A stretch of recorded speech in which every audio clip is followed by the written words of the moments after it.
Tá na luta, corre do dia a dia. Mamita é fria, mas precisa ir trabalhar.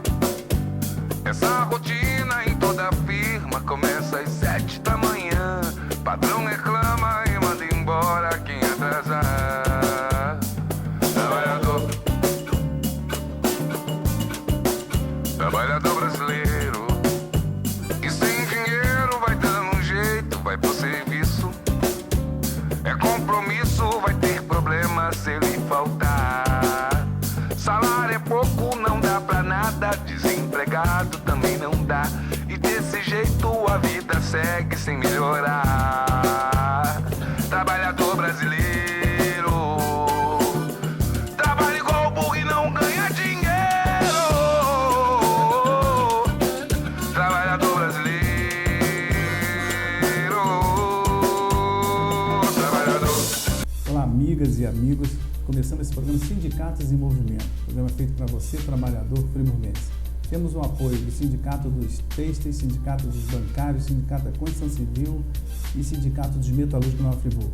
Já está com a gente aí do CEP, Símbolo, Sindicato dos Químicos e outros sindicatos que fazem esse programa para trazer para você, trabalhador friburguense, o que está acontecendo nas categorias e também assuntos de interesse da população e do Estado, do município e do Brasil. É isso aí. Nesse programa, a partir de agora, nós vamos conversar com professor, historiador, militante do Partido Comunista Brasileiro em Nova Friburgo, no Brasil, né? Companheiro que está aí na luta com a gente há bastante tempo. Não vou te chamar de velho, não. Companheiro Rico, mas conhecido como professor Ricardo Costa, conhecido como Rico. Olá, Rico, tudo bem? Tudo bom, Edil? Rico, nós vamos aproveitar o programa, esse programa aqui os sindicatos organizam, para a gente conversar um pouquinho sobre a conjuntura internacional, sobre o que está acontecendo. A grande mídia tem divulgado recentemente a situação dos refugiados ali da Síria, né, que estão hoje invadindo a Europa, né, e estão sendo tratados como pessoas de segunda categoria, às vezes até as pessoas estão morrendo. E recentemente teve uma imagem que rodou a grande mídia e as redes sociais, que foi de um menino que foi recolhido na praia por um policial. E aquela imagem, eu acho que foi a partir daquele marco, daquela imagem, começou a mexer um pouco com o sentimento das pessoas do que está acontecendo com aquela população ali. Então eu queria aproveitar a sua presença aqui, que você falasse um pouco para os nossos telespectadores, um pouco da história. Como começou e por que essa crise ali no Oriente Médio, principalmente na Síria, e por que essa evasão toda de pessoas ali? Bom, Edil, esse é um tema dos mais interessantes e complexos, né?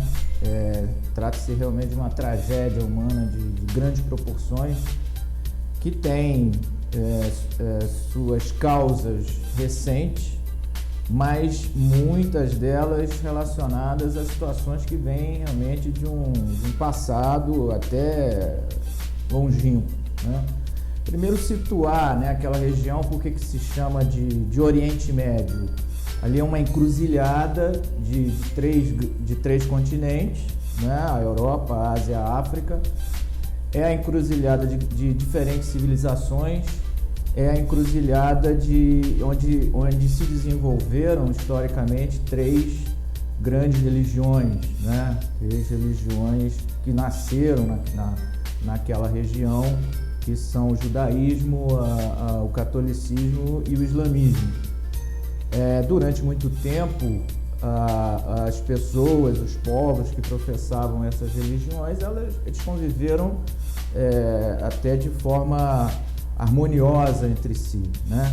Os grandes problemas começam a acontecer no século XVIII, XIX em diante, quando há toda a expansão capitalista a partir da Inglaterra, né? Aliás, o próprio termo Oriente Médio foi cunhado por quem?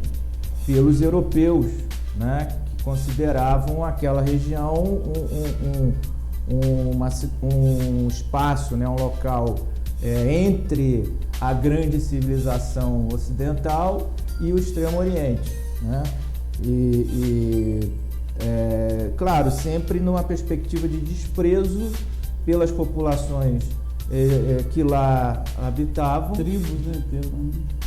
Durante muito tempo tribos, durante muito tempo civilizações com um alto grau de desenvolvimento, né? Um alto grau de desenvolvimento cultural, o berço da humanidade, o berço da escrita, né? Na Mesopotâmia, a história daquela região é uma história muito rica de civilizações que tiveram um papel destacado na antiguidade, né?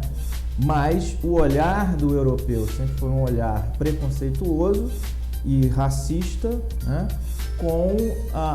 Como forma de justificar o quê? A exploração daquelas populações em função dos interesses capitalistas, né? A Inglaterra forma o seu grande império a partir do desenvolvimento capitalista, da Revolução Industrial, no século XIX, e vai buscar naquela região, assim como no Oriente e em toda a parte do mundo, né? Vai buscar as matérias-primas necessárias para a sua produção industrial, vai buscar mão de obra barata, né? Para onde... Depois no final nós vamos falar sobre essa posição da Alemanha agora. Pois é, né? Parece que é caridade, mas a gente sabe que não é. Mão de obra barata para as empresas, né, se instalarem nessas regiões, e também a questão de se formar ali novos mercados consumidores para os produtos industrializados. Então, na região você tem várias riquezas naturais importantes, e uma das mais importantes é o petróleo. Por isso as disputas que vão começar a acontecer no século XIX vão se tornar cada vez mais acirradas a partir do momento em que outras potências, outras nações europeias e além da Europa, se tornam potências capitalistas também. O caso da Alemanha, o caso da França, o caso no Oriente do Japão e o caso dos Estados Unidos. No final do século XIX, a gente chega a uma disputa acirradíssima entre todas essas potências, né? E sempre havendo ali o interesse em exercer algum tipo de domínio naquela região. E não é à toa que vai explodir a Grande Guerra, né, no início do século XX, tendo naquele espaço geográfico justamente o estopim da guerra, né, com o assassinato lá do arquiduque austríaco por um movimento nacionalista radical, né? E com isso nós temos aí diversos problemas para aquela... Quando você falou, né, os turcos hoje estão... Os turcos não, os sírios hoje estão invadindo a Europa. A pergunta que a gente tem que fazer é assim: quem invadiu quem? É verdade. Né? Quem são os invasores? Porque os europeus promoveram esse processo de exploração, de colonização, impondo a essas regiões, né, miséria, desrespeitando a cultura, desrespeitando completamente qualquer tipo de organização social e cultural que existia anteriormente, né? No caso da África, por exemplo, essas potências imperialistas retalharam o território, e você vai ver o mapa da África, são linhas retas, né? É verdade. Porque eles chegaram lá, botaram o mapa na mesa, não, vamos recortar isso aqui como se fosse... Fizeram isso na China, fizeram isso na África, né? Vamos recortar isso aqui como se fosse uma grande pizza e cada um vai ficar com uma fatia. E ali naquela região ali do Oriente Médio tem culturas milenares, né? Culturas milenares. E essas culturas foram totalmente desrespeitadas. No caso da África mesmo, você junta em um país tribos e povos diferentes que eram rivais, e aí os conflitos, né, eles são quase que permanentes. E em outros casos você separa uma etnia, uma população que tem características culturais comuns. Eu posso exemplificar isso. É o seguinte: meu filho, o Matheus, ele faz um trabalho na África com missões, e ele trabalha em Kouda, que é no interior do Senegal. Ele me disse que a língua oficial é o francês, mas na região que ele trabalha ali de Couro, são tantos dialetos que as pessoas não se entendem, porque eles mesmos não conhecem, e ninguém fala francês, né? Só a casta lá que ainda fala francês, o restante é só comunica os dialetos. Então, durante respeitado, aí lá o idioma oficial francês, né? Durante séculos, os europeus exploraram a região, promoveram a miséria, desvalorizaram a força de trabalho, né? E agora, quando várias dessas pessoas fazem um caminho inverso, são tratados como animais, né? Como você falou, pessoas de segunda categoria nem são consideradas como pessoas, né? A forma como são tratadas em vários países, se constroem muros, né? Se proíbe a entrada desses imigrantes que não tem absolutamente lugar para ir, né? Eles estão vivendo uma situação de desespero. Mas a gente falando assim especificamente, você falou esse relato histórico, que é bom você se situar, porque às vezes o telespectador que vê lá na Rede Globo, vê nas grandes mídias, Síria, os refugiados da Síria, e esquece, é bom esse corte histórico, para que a população possa entender o seguinte, que isso aí não é uma coisa pontual, que está acontecendo agora porque, não, tem uma história por trás. Especificamente naquela região da Síria, ali do Oriente Médio, os interesses do grande capital, dos grandes, vamos botar assim, a Inglaterra, França, próprio Estados Unidos, tem grandes interesses aí, e que incentivar, inclusive, esses grupos que estão hoje se rebelando, né? É verdade. Essa questão mais específica da formação, por exemplo, dos talibãs e do Estado Islâmico, aliás, outra ideia falsa, né, que se vende, que a mídia trabalha muito. Você pensa em Oriente Médio, pensa em quê? Terrorismo, né? Como se todas aquelas pessoas que moram ali nascem com bomba, com essa tendência a ser terrorista, que é absolutamente uma mentira, né?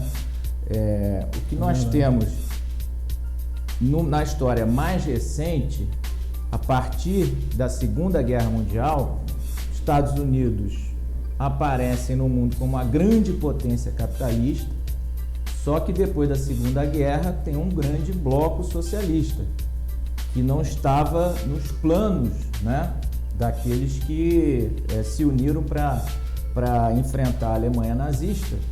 E ao final da Segunda Guerra Mundial, a ação desempenhada pela União Soviética, primeiro para se proteger dos ataques alemães, depois libertando diversos povos do leste europeu, contribuíram para a formação de um grande bloco socialista, né?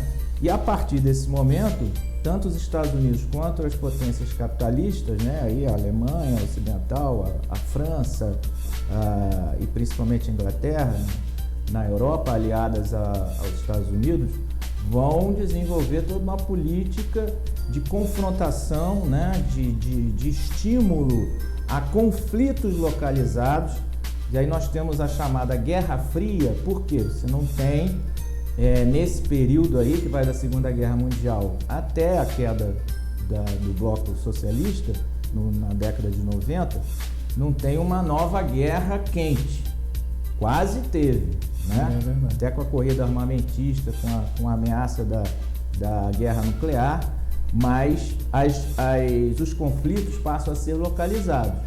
E esses conflitos localizados foram estimulados, em grande parte, pelos países imperialistas, pelos Estados Unidos e pelos seus aliados europeus. Primeiro porque, logo depois da Segunda Guerra Mundial, surgem novas nações libertadas do colonialismo, na África, na Ásia, e surgem governos que se opõem à exploração capitalista, nem todos eles claramente se definindo pelo socialismo. Tem na África e na Ásia, inclusive, um movimento forte chamado de movimento dos países não alinhados. A Índia, a Indonésia, o Egito, naquele momento, estiveram à frente de um projeto de constituição de um chamado Terceiro Mundo, né? Nacionalista, né? Com a perspectiva nacionalista de resgatar a defesa das suas riquezas, de não aceitar mais a exploração da forma como ela estava sendo feita, mas não se colocando abertamente ao lado do socialismo. Só que esses países, eles acabavam se relacionando mais com a União Soviética, que chegava com apoio e com transações econômicas mais favoráveis do que o lado capitalista. A gente vê o seguinte, que tudo tem um porquê, que a gente às vezes fica, você que fica nos ouvindo, as coisas acontecem por acontecer. Não, acontece dentro de uma roda que vai se criando essa situação até chegarmos a situação que nós estamos hoje, principalmente naquela região ali. Rico, a gente está aqui com o professor Rico, né? É Ricardo Costa, é professor, historiador Ricardo Costa, mas é mais conhecido como Rico, militante do movimento social, do PCB.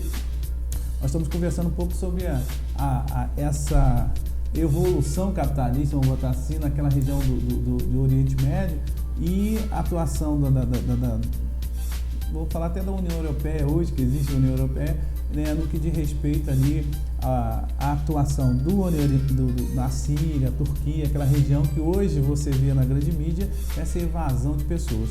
Mas o Rico tem feito esse corte histórico e a gente vai dar um corte agora, porque a gente precisa chamar o intervalo e a gente volta. Trabalhador brasileiro,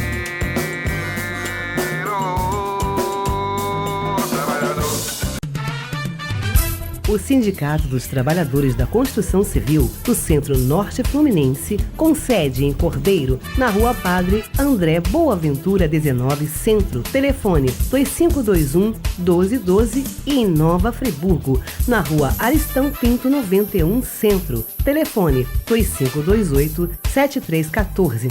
Oferece para você, trabalhador da construção civil, atendimento médico, odontológico, jurídico e muito mais. Venha nos fazer uma visita. Sindicato dos Trabalhadores da Construção Civil, há 80 anos lutando pelos seus direitos. Juntos, somos muito mais fortes. Não fique só, fique sócio, sindicalize-se. trabalhador brasileiro,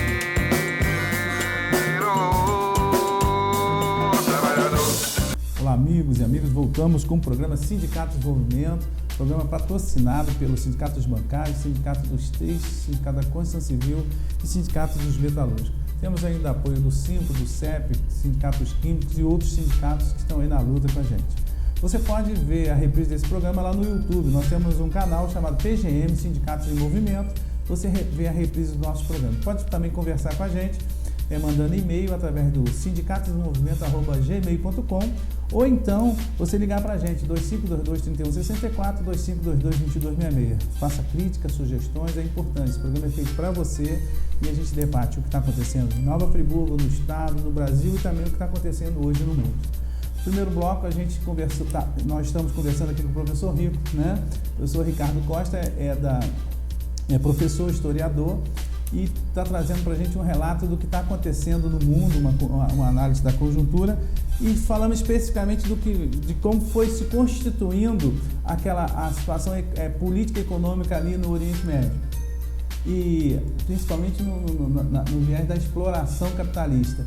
E agora, Rico, eu queria que você que está chegando agora, a gente focasse basicamente no conflito efetivamente hoje. Né? Hoje, porque nós temos visto na grande mídia um grande número de pessoas fazendo não vou falar migração, mas estou falando...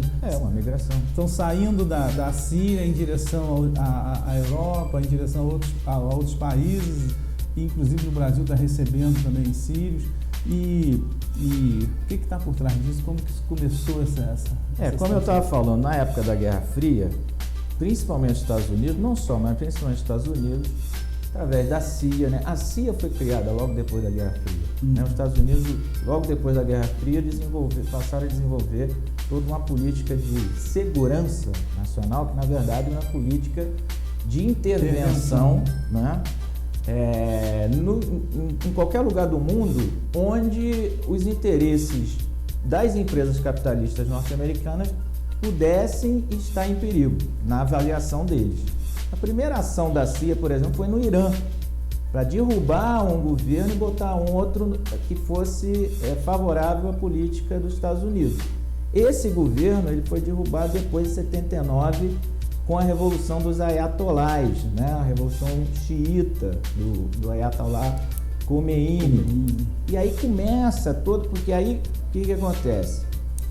Os Estados Unidos passam a financiar outros movimentos ou se aproximar de outros governos, por exemplo, Saddam Hussein, que virou o grande demônio depois que houve a invasão mais recente, né, do Iraque.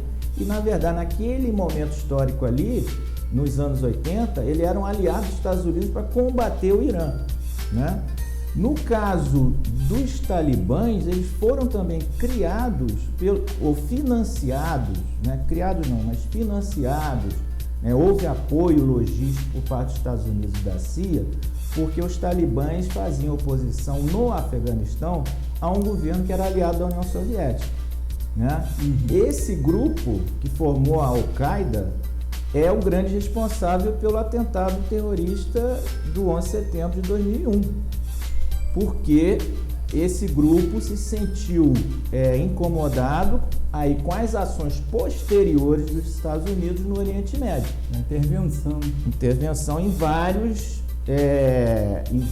países, em vários locais ali daquela região. No caso específico da Síria, também há um incômodo, porque aí os Estados Unidos também tem o seguinte: com o fim da União Soviética, com a queda da União Soviética, o fim do socialismo no leste europeu, deixou de haver aquele inimigo que os Estados Unidos sempre precisam ter. O lado capitalista precisa fazer guerra. Quando tem crise econômica, o que salva o capitalismo? A guerra. É preciso sempre investir na indústria bélica. A indústria bélica é uma das mais poderosas indústrias dos Estados Unidos, que também se fortaleceu com a Segunda Guerra Mundial. Todo aquele complexo industrial militar que existe hoje nos Estados Unidos, coordenado pelo Pentágono, surge na Segunda Guerra Mundial. Então eles, a todo momento, precisam que haja algum conflito, né, para que a indústria bélica se aqueça. É o mesmo caso quando acaba, né, quando tem a queda da União Soviética e do Bloco Socialista, eles passam a inventar um outro grande inimigo, que é o terror. Hoje a gente fala, todo mundo é terrorista. Então eles têm que inventar alguém, a todo momento tem um inimigo público número 1 a ser derrubado. Foi o caso do Saddam Hussein, que era aliado lá atrás. Foi o caso do cara do Irã, mas aí eles não tiveram coragem de enfrentar. O caso da Coreia do Norte, que aí tem a bomba atômica, eles também não tem coragem de se meter ali. Não tem coragem de se meter com a China, né? Foi brincar com o Bin Laden. Derrubaram. Primeiro aí fizeram aquela coisa toda para matar o Bin Laden. Derrubaram o Saddam, derrubaram o presidente da Líbia, né? O Gaddafi. E agora o inimigo público número 1 é o Bashar al-Assad, que é o presidente da Síria, né? Que não é nenhuma flor que se cheire, né? Que é um ditador, mas cujo governo representa um obstáculo às pretensões, né, dos Estados Unidos e de Israel na região. Financiaram, então, grupos mercenários que estavam à disposição depois da queda do Iraque. Porque na destruição do Iraque, eles também destruíram o próprio exército iraquiano. Eles desmontaram o exército iraquiano. Então você tem, depois disso, vários soldados que vão atrás, né, de algum conflito para eles ganharem dinheiro. Eles se apresentam como mercenários. Ganham para fazer guerra. Ganham para fazer guerra. E isso, você tem empresas americanas que se dedicam a isso, a contratar essas pessoas, a criar conflitos para que a indústria bélica receba dinheiro do governo norte-americano, do Estado, com aprovação do Congresso. Veja bem, você precisa de uma política que justifique essas intervenções, como fizeram no caso do Saddam Hussein. Inventaram a tal da guerra bacteriológica, do grande complexo que o Saddam teria, que depois viram que não existia nada daquilo. Tinha muita poeira, né? E no caso da Síria, a mesma coisa. Eles financiaram esse grupo. Hoje a Síria tem grupos fortes ali, que é o próprio Talibã e o Estado Islâmico. Financiaram, era um grupo de mercenários, né? de bandoleiros, e também daqueles que professam o islamismo dentro da vertente sunita, né? Mas que basicamente se mobilizam pelo interesse de derrubar o governo sírio e de se apropriar das riquezas. Aquela destruição dos sítios não só dos sítios arqueológicos, mas do patrimônio histórico, né? Aquilo tem interesses econômicos por trás, porque eles já venderam aquelas relíquias todas. Que os caras para os europeus aquilo e mandam para os museus. Já venderam aquilo tudo, né? Ganham dinheiro com aquilo. Porque é bom a gente fazer essa reflexão, porque às vezes tem muita gente que vê na televisão e fala assim, mas aquilo, estão derrubando um sítio, é bom você fazer essa, o que tem por trás daquilo que estão acabando com o patrimônio histórico? De repente nem acabou com tudo, tá tudo guardado num canto aí, que daqui a pouquinho ele vai aparecer aí montadinho dentro de um museu aí. Museu na Inglaterra, um museu nos Estados Unidos, tem várias peças que já estão de posse de grandes colecionadores. Quando os Estados Unidos financia esses grupos mercenários, esses grupos juntados com essa posição do Islã, que é uma posição às vezes sectária, e muitas vezes dá-se muita ênfase a isso, estão matando os cristãos. Realmente estão fazendo isso de forma a barbárie de chegar, cortar o pescoço de um. Mas por outro lado, aquilo faz parte da política de propaganda, né? De mostrar, nós somos mal, nós somos ruins, nós somos coisa. Mas por trás eles são únicos e exclusivamente querendo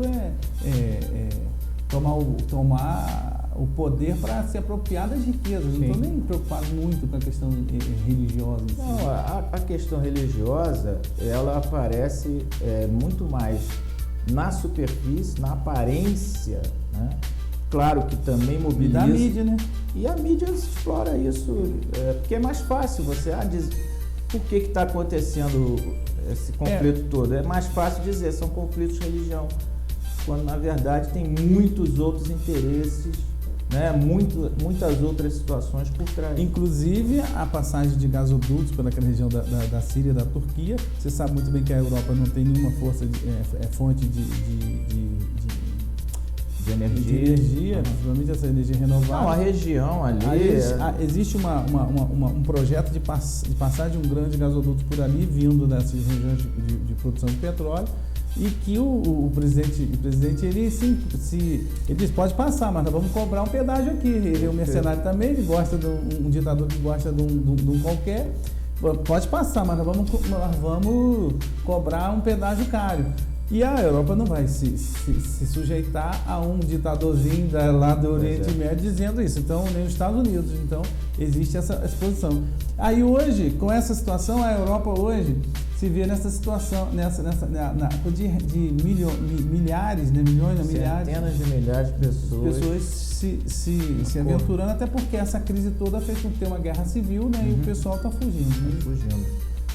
Alguns países espertamente estão acolhendo esses refugiados porque precisam de mão de obra barata em seu território. A Alemanha, principalmente, né? A Alemanha é um país com a idade média alta, né? O pessoal, a mão de obra produtiva está ficando escassa. Né? Exatamente.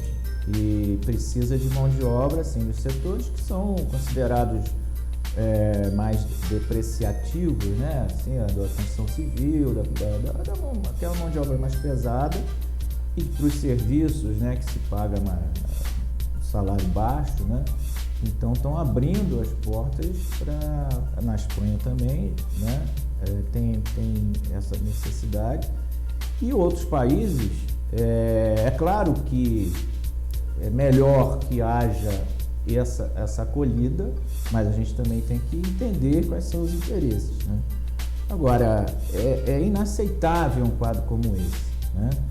Se fosse outra situação qualquer, os Estados Unidos já tinham invadido aquele país, já tinham derrotado o Estado Islâmico, mas como o Estado Islâmico é produto da própria ação americana, eles não vão fazer isso. Quem está enfrentando de forma corajosa esse Estado Islâmico, além do próprio governo sírio, são grupos guerrilheiros, vamos dizer assim, não religiosos, né? Partidos de esquerda, partidos comunistas, tem uma resistência que é de mulheres, interessante isso, milícias populares, né?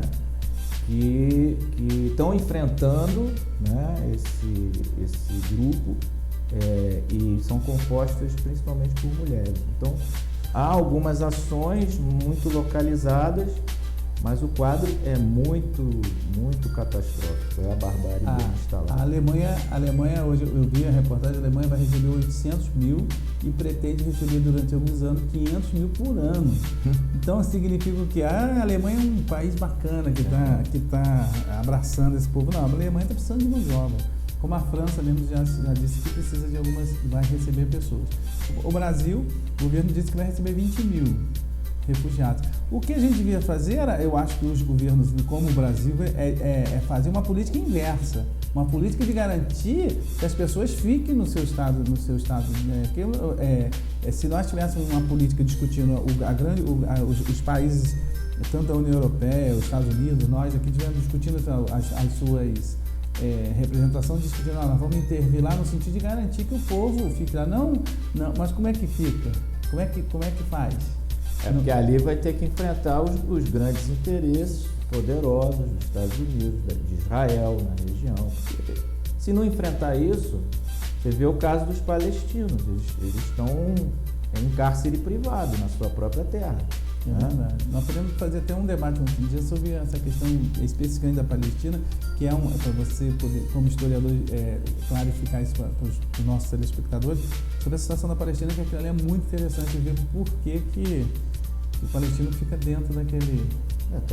hoje está cercado, né? Se a gente for até pelo ponto bíblico, a gente ia ver que o Israel que eles estão falando não é o Israel que os caras queriam lá, que é um anti. Quando eu vejo aquela bandeira de Israel em algumas igrejas, que me chega e me dá arrepio. Mas, Rico, é o seguinte, nós estamos chegando ao final. Primeiro, eu queria agradecer a sua participação.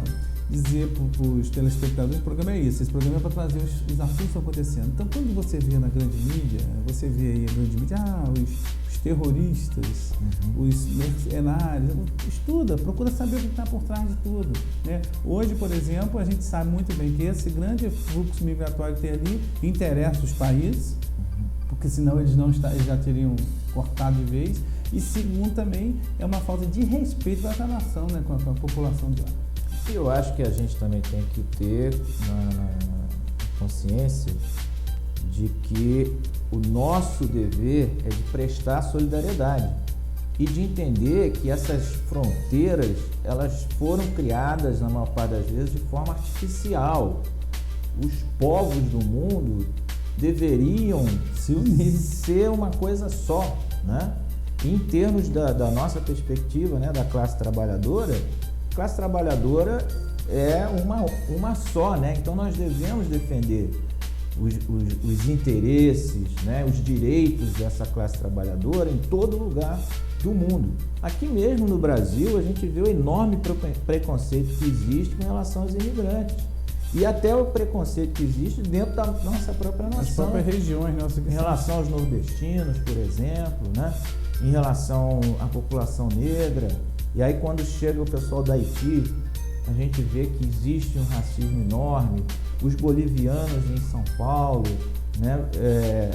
A gente não se reconhece como pertencendo à América Latina, né? E nós temos muito em comum com essa cultura, então é preciso romper com esse preconceito, com essa discriminação em todos os níveis.